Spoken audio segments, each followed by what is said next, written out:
그러므로 예수께서 자기를 믿은 유대인에게 이르시되 너희가 내 말에 거하면 참으로 내 제자가 되고 진리를 알지니 진리가 너희를 자유롭게 하리라. 그들이 대답하되 우리가 아브라함의 자손이라 남의 종이 된 적이 없거늘 어찌하여 우리가 자유롭게 되리라 하느냐. 예수께서 대답하시되 진실로 진실로 너희에게 이르노니 죄를 범하는 자마다 죄의 종이라. 종은 영원히 집에 거하지 못하되 아들은 영원히 거하나니 그러므로 아들이 너희를 자유롭게 하면 너희가 참으로 자유로우리라. 아멘. 할렐루야. 우리 앞뒤 좌우에 계신 분들하고 인사 나누겠습니다. 예수님께서 우리와 함께 하십니다. 한 번 더 인사하실 때는 좀 긴데요, 잘 듣고 인사하시면 좋겠습니다. 우리는 예수님 때문에 자유로운 사람입니다. 오늘 말씀 가운데에서 예수님께서 주시는 그 자유를 다 듣고 돌아가시는 귀한 은혜의 시간 되기를 간절히 바라겠습니다. 제가 성도님들에게 하나 질문하면서 오늘 함께 말씀을 나누려고 합니다. 혹시 성도님들은 처음 교회에 나오게 됐을 때, 내가 처음 신앙생활을 하게 되었던 그때를 혹시 기억하시나요? 네, 얼굴을 보니까 다 기억하고 계신 것 같아요. 한 아이가 있습니다. 한 6살 난 그 아이가 있는 그 이야기를 좀 해드리려고 하는데, 그 아이가 여느 날과 다르지 않게 밖에 나가서 놀기 위해서 밖에 나아갔습니다. 그렇게 밖에서 엄마에게 혼날 줄 알면서 흙장난을 재미있게 하고 있었어요. 그런데 얼마 지나지 않아서 차가 한 대 그 놀고 있는 곳에 딱 쓰더니 웬 신사 한 분이 내려서 그 아이에게 묻습니다. 얘야, 내가 먹을 거 줄 테니까 교회 가지 않을래? 네. 그 아이가 어떤 선택을 했을까요? 네. 먹을 거 준다니까 그 신사를 따라서 교회에 간 거예요. 그렇게 교회에 갔더니 교회에는 무슨 행사를 하고 있었어요. 그게 뭐였냐면 여름 성경학교였던 거죠. 여름 성경학교. 그렇게 그 아이가 처음 그렇게 교회를 나가게 되었습니다. 그 이후부터 그 아이에게는 일요일이 주일이 되었고, 주일은 교회에 있는 날, 교회에 가는 날, 교회에 사는 날이 되었습니다. 그 아이가 교회에 간 이유는 아주 단순했어요. 뭐 때문에요? 먹을 것 때문에. 먹을 것 때문에.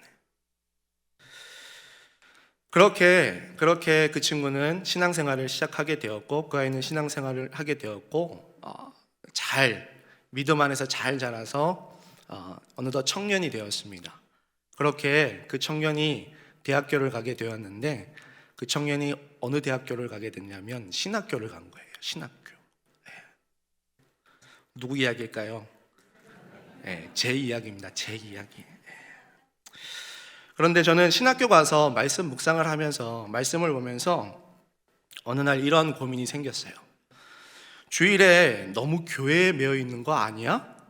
평생 그런 질문이 없다가 저에게 그런 질문이 생긴 거죠. 왜냐하면 그 질문을 하게 된 이유가 바로 오늘 말씀, 예수님께서 유대인에게 하신 말씀, 진리를 알지니 진리가 너희를 자유롭게 하리라. 이 말씀 때문에 저도 궁금증이 생겼어요. 아니, 주일에 교회에 있는 건 당연한데 이게 어떻게 자유할 수 있지? 이런 고민이 생겼어요. 왜요? 주일에 너무 바빠요. 예배도 드려야 되죠. 그 청년 때 신학생이니까 교회에서는 예배도 와서 예배 봉사도 하라 그러지. 또 학생부 교사도 섬기라고 하지. 찬양단도 섬기라고 하지. 그리고 청년부 가니까 청년부에서 또 청년부 임원하라고 하지. 그렇게 너무나도 바쁜 신앙생활을 하게 됐어요. 아침 일찍 교회 가서 집에 돌아오는 시간은 저녁 늦게 그렇게 집에 돌아오게 된 거죠.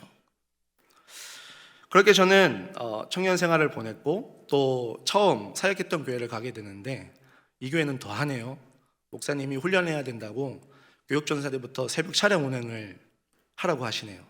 저는 그게 맞는 줄 알았어요. 그래서 했어요. 네. 이처럼 너무 분주한 것 같아요. 신앙생활이 너무 분주한 것 같아요. 그래서 진리가 너희를 자유하게 한다라고 하는 이 예수님의 말씀이 저에게는 이해가 되지 않았던 거죠. 공감도 어려웠던 거죠. 혹시 우리 여기 예배 드리시는 성도님들은 어떠세요? 오늘 말씀이 공감이 가십니까? 이해가 가십니까? 우리는 신앙생활하면서 진리이신 예수님 안에서 자유로운 삶을 살아간다라고 할 수 있을까요? 요한복음 8장 32절 말씀을 함께 읽겠습니다. 시작. 진리를 알지니 진리가 너희를 자유롭게 하리라. 아멘. 아멘. 성도님들, 혹시 예수님을 믿는 삶이 자유한 게 아니라 부자유하다라고 생각하시는 분들 계신가요? 분명히 있을 겁니다. 왜요? 세상에 사는 사람들을 보면 너무 자연스럽게 살고 있는 것 같거든요. 어디에 매이지도 않고. 그래서 이런 생각 자연스럽게 할 수 있죠. 그래서 오늘 유대인들에게도 이 예수님의 말씀이 이해가 되지 않는 거죠. 심지어 예수님의 말씀을 인정할 수 없는 거예요. 분명 30절에서 많은 사람들이 예수님을 믿었음에도 불구하고 말이죠. 그래서 33절에서 예수님에게 우리가 아브라함의 자손이고 누구의 종된 적이 없는데 도대체 왜 우리를 자유롭게 하느냐 이렇게 묻습니다. 우리는 예배 드리시면서, 이렇게 지금도 예배 드리지만 평소에 예배 드리시면서 내가 종이다라고 생각하신 분들 혹시 계신가요? 대부분 없을 거예요. 만약 그렇게 생각했다면 지금 이 자리에 안 계시겠죠. 현장으로, 온라인으로 우리가 자유스럽게 예배 드릴 수 있기 때문에 우리는 종이라는 생각 단 한 번도 생각해 본 적 없을 거예요. 그럼 도대체 왜 예수님이 오늘 말씀 가운데에서 우리에게 자유를 말씀하실까요? 예수님은 이해할 수 없다고 말하면서 우리는 자유하다라고 하는 그 유대인들에게 34절에 뭐라고 얘기합니까? 죄를 범하는 자마다 죄의 종이라고 말씀하시죠. 예수님은 유대인들에게 죄에서 자유해야 하고 자유할 수 있는 방법을 지금 알려주시지만 지금 그걸 유대인들이 우리가 깨닫지 못하고 있는 거죠. 24절, 34절에서 분명히 그 죄의 종이라고 하는 부분에 대해서 말씀하는데도 말이죠. 듣고도 깨닫지 못하는 겁니다. 만약 우리에게 누군가 종이십니까? 묻는다면 우리는 아닙니다. 분명히 답할 거예요. 그런데 질문을 바꿔서 여러분들은 죄를 지으신 적이 있으신가요? 이렇게 묻는다면 어떠신가요? 선뜻 대답하지 못하실 거예요. 저도 여기에서는 자유롭지 못하거든요. 왜요? 죄를 지은 인생이기 때문에, 죄를 지은 사람이기 때문에. 대답하기가 쉽지 않는 거죠. 예수님께서 오늘 이 유대인과의 대화 가운데에서 말하는 핵심이 바로 이겁니다. 우리가 죄에서 자유롭지 못하면 우리는 죄의 종이라는 겁니다. 유대인들에게 지금 그걸 말씀하고 있는 거고 우리에게도 지금 이걸 말씀하고 있는 거죠. 죄 짓고 살고 싶은 사람이 있을까요? 없죠. 누가 죄 짓고 살고 싶어요? 그래서 죄 안 짓기 위해서 우리는 엄청나게 부단히 애쓰며 살아갑니다. 그런데 솔직하게 대답하셔도 돼요. 마음 가운데 죄 안 짓게 되던가요? 죄 안 짓게 되던가요? 저는 오늘도 죄 지었어요. 제 마음 가운데 미워하는 마음이 들더라고요. 그 누군가. 오해하시면 안 돼요. 교회 안에 사람 아닙니다. 네. 우리 목사님들 아니에요. 목사님들 오해하지 마세요. 죄를 짓게 된다는 거죠. 마음으로, 말로, 행동으로 어떤 형태든지 우리는 죄를 짓게 되는 겁니다. 그러니까 우리는 죄에서 자유롭지 않다라고 하는 것을 인정해야 돼요. 물론 나는 죄에서 자유롭게 생각하며 사는 사람들이라고 할 수 있어요. 그래서 나는 누구의 종이 된 적이 없다고 생각하며 삽니다. 그런데 실상 예수님께서 그런 사람들을 향해서 뭐라고 말씀하냐면 34절에서 죄의 종이라고 분명히 말씀하는 겁니다. 여러분, 죄는요 안 짓고 싶다고 안 짓게 되는 게 아니죠. 왜냐하면 그 죄의 너머에, 죄의 뒤에 누가 있기 때문에요? 마귀가 있기 때문에. 거짓 아비 마귀가 있기 때문이죠. 따라서 우리는 그동안 살아온 삶을 돌아보면서 내 마음대로 살아오지 않았는가를 내 판단, 내 뜻대로 보는 게 아니라 예수님 말씀 가운데에서, 예수님 안에서 우리가 그것을 인정할 필요가 있다는 거죠. 예수님의 시선에서 봤을 때는요, 우리는 죄의 문제로 끌려다니는 인생을 살아가고 있는 거예요. 유대인들에게도 그것을 지적하고 계신 거고, 그것을 말씀하고 계신 거고, 우리에게도 지금 그것을 말씀하고 계신 거죠. 그래서 예수님이 35절에서 종은 영원히 집에 거하지 못하되 아들은 뭐라고 말씀하십니까? 영원히 거한다고 말씀하는 거죠.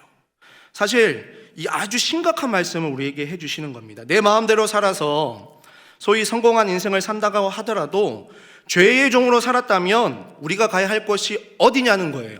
어디? 천국은 아니겠죠.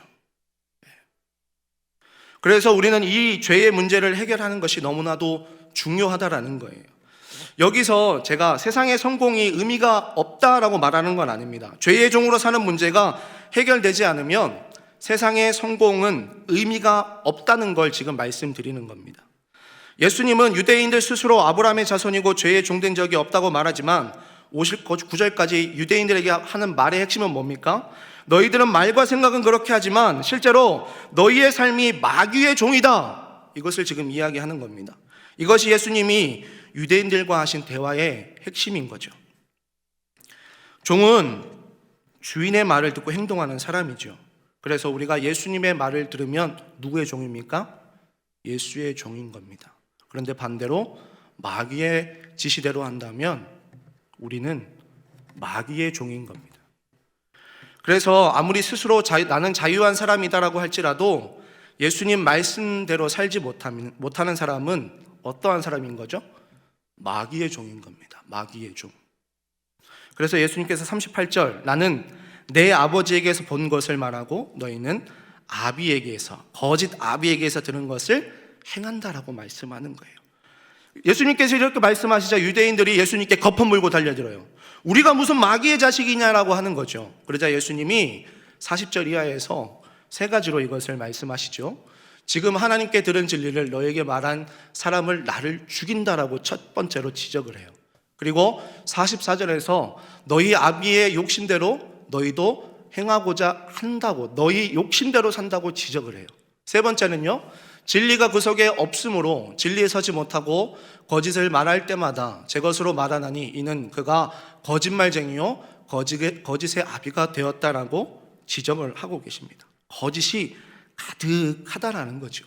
이 세 가지의 핵심은 뭐냐면 너희가 율법은 많이 알지만, 그래서 그 율법을 지키는 삶을 살아가지만 마귀의 종 노릇하는 것에서는 자유롭지 못하다는 것을 지금 말씀하시는 거죠.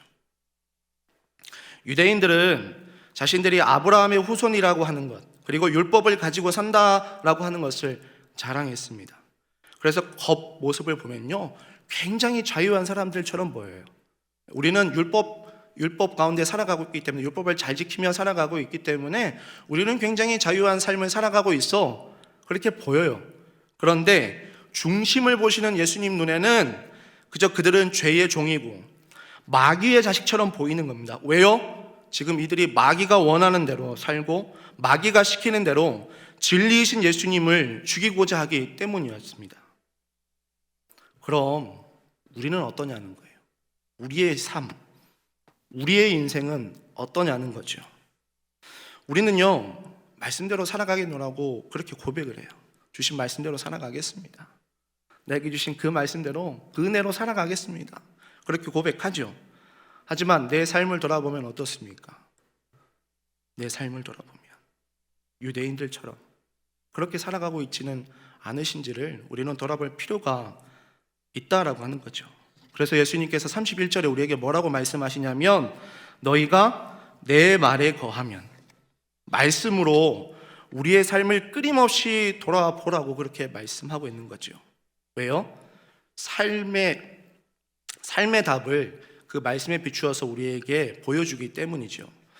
우리 잘 아시겠지만 마태복음 7장에서 예수님께서 좋은 나무, 나쁜 나무, 좋은 열매, 나쁜 열매의 비유를 우리에게 해주세요.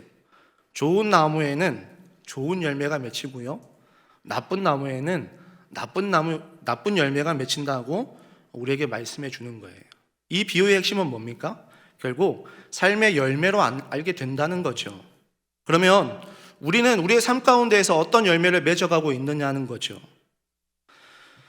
예수님이 천국에 들어갈 수 있는 사람, 그 사람에 대해서 그 뒤에 말씀하시죠. 근데 그 사람이 어떤 사람이라고 얘기합니까? 그 입으로 주여, 주여 하는 사람이 천국에 들어갈 수 있다고 말씀하십니까? 아니죠. 아버지의 뜻대로 행하는 사람, 아버지의 뜻대로 행하는 사람이 천국에 들어갈 수 있다고 우리에게 분명히 말씀합니다. 그래서 우리는요, 우리의 삶을 돌아볼 필요가 있어요. 나는 내 입으로 하나님을 시인하는데 내 삶 가운데에 그 시인한 대로 행함이 있는 믿음이 있는지를 우리가 돌아볼 필요가 있다는 겁니다. 우리는 말씀에 순종하고 하지 않고 모든 선한 일을 벌이는 사람인지 아닌지를 분명하게 말씀에 비추어서 우리를 돌아볼 필요가 있다는 거죠. 그래서 삶을 돌아보면, 우리의 삶을 돌아보면, 오늘의 하루를 돌아보면, 어제의 하루를, 그저께의 하루를 돌아보면, 그간의 내 삶을 말씀에 비추어서 돌아보면 우리는 어떠한 열매 맺는 삶을 살아가고 있는지를 볼 수 있다는 겁니다. 우리의 삶의 모습, 오늘 예수님께서 지적하시는 이 유대인들처럼 그 모습들을 가지고 있지는 않으신가요? 마귀가 시키는 대로 사람을 미워합니다. 속으로는 사람을 죽입니다. 저 죽일로. 또 거짓말을 합니다. 거짓말을 밥 먹듯이 하고요. 욕심은 얼마나 많은지 그 하는 일, 동기, 계획, 행하는 것 다 우리는 그러한 삶을 살아가고 있지 않은지를 말씀 가운데서 돌아볼 필요가 있다는 거죠.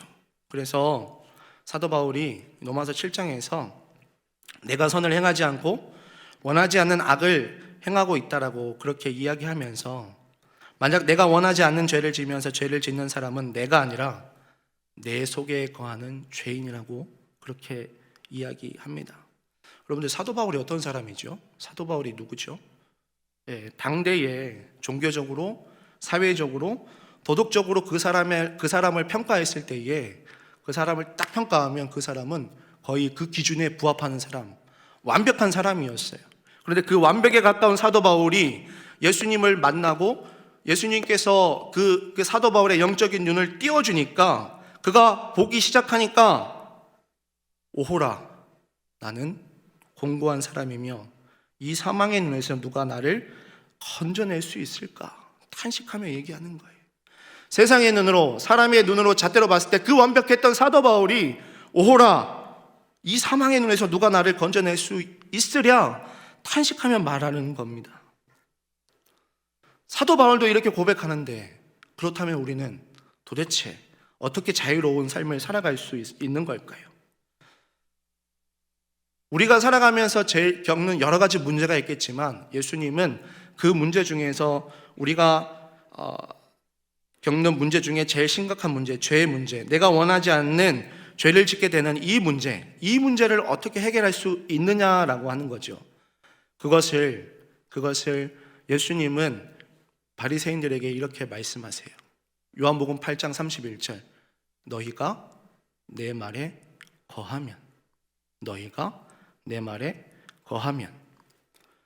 누구의 말을 듣고 사는지에 따라서 누구의 종인지를 결정나기 때문에 예수님께서 분명하게 말씀하는 겁니다.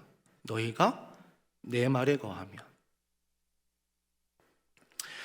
메이네테, 머물다, 거주하다, 살아있다. 우리가 예수님 말씀에 귀 기울이고 말씀이신 예수님과 함께 동행하며 살아가는 삶을 통해서 그러한 삶을 살아갈 때 우리가 예수님께 얽매일 수 있다는 거죠. 예수님 말에 거하며 살아갈 수 있다는 겁니다. 그래서 제가 예수님께서 얽매인 삶을 살아가시길 바라겠습니다 라고 하면 여러분들은 반응이 어떻죠? 아멘 하잖아요.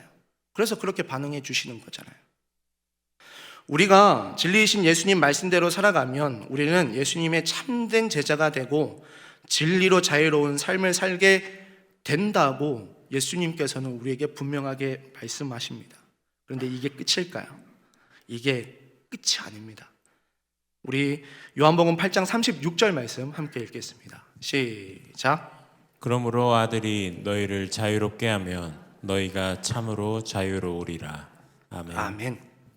예수님께서 31절에 내 말에 거하면이라고 하는 이 말씀은 단순히 문자적인 의미가 아니에요. 어떤 의미가 있냐면 말씀이 이 마음 가운데 팍 꽂히는 걸 얘기해요.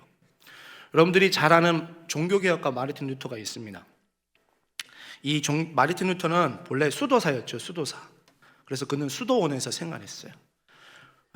그런데 그가 수도원에서 생활하면서 죄를 지을 기회가 있었을까요? 없었을까요? 없었을 거예요. 매일 기도하고 말씀과 차선 가운데에서 수도하는데 그 수도사가 무슨 죄를 지을 틈이 있었겠습니까? 그런데 이 루터가 이 죄에 대해서 엄청나게 민감했대요. 그래서 매일매일 신부님 앞에 나가서 고해성사를 했다고 해요. 고해성사. 얼마나 고해성사를 많이 했던지 하루는 이 고해성사를 하기 위해서 루터가 나오자 고해성사를 받던 신부가 루터에게 이렇게 얘기했다고 해요. 루터야, 제발 죄를 좀 몰아서 와라. 몰아서 와. 네가 매일매일 같이 와서 고해성사를 하니까 내가 너무 괴로워. 우픈 일이죠. 우픈 일. 그만큼 이 루터가 죄의 문제에 대해서 예민하게 반응했다라는 거죠. 근데 문제가 뭐죠? 루터의 문제가 뭐죠? 죄에서 자유를 누리지 못했다는 거예요. 죄에서 자유를 누리는 삶을 살지 못했다는 거예요. 매일매일 말씀과 기도와 찬송 가운데 살아가지만 그 죄에서 자유롭지 못한 삶을 살아갔다는 거죠. 그런데 어느 날 루터가요, 말씀을 읽으며 묵상을 하다가 로마서 1장 17절 말씀을 읽으면서 그 마음 가운데 말씀이 가슴을 팍 치는 경험을 했다라고 해요. 우리 로마서 1장 17절 말씀 함께 읽겠습니다. 시작. 복음에는 하나님의 의가 나타나서 믿음으로 믿음에 이르게 하나니 기록된 바 오직 의인은 믿음으로 말미암아 살리라 함과 같으니라. 아멘. 이 말씀이요, 루터를 두근두근 이렇게 한 게 아니라 팍팍팍 쳤다는 거죠. 강하게 들이대다 못해 그 마음을 뚫고 들어오면서 나는 죄에서 자유한 사람이구나. 나는 믿음으로 구원을 얻은 사람이구나. 더 이상 죄의 문제로 고민하지 않게 되었다라고 해요. 그런데 그렇게 잘 지내면 괜찮은데 그렇게 지내던 어느 날 이 루터가 죽을 정도로 아팠다고 해요. 그런데 죽을 정도로 아픈 루터에게 마귀가 찾아왔습니다. 그리고는 두꺼운 책을 하나 주면서 루터에게 주었다라고 해요. 그래서 루터가요, 이게 뭐냐고 마귀에게 물었더니 루터, 네 죄가 기록된 책이야. 네 죄가 기록된 책. 그래서 루터가 책을 받고 넘기는데 루터의 죄가 빡빡하게 적혀 있단 거예요. 그래서 책을 넘기면서 이 루터가 그 순간 마음에 낙심이 됐다고 해요. 내가 이렇게 죄를 많이 지었나? 내가?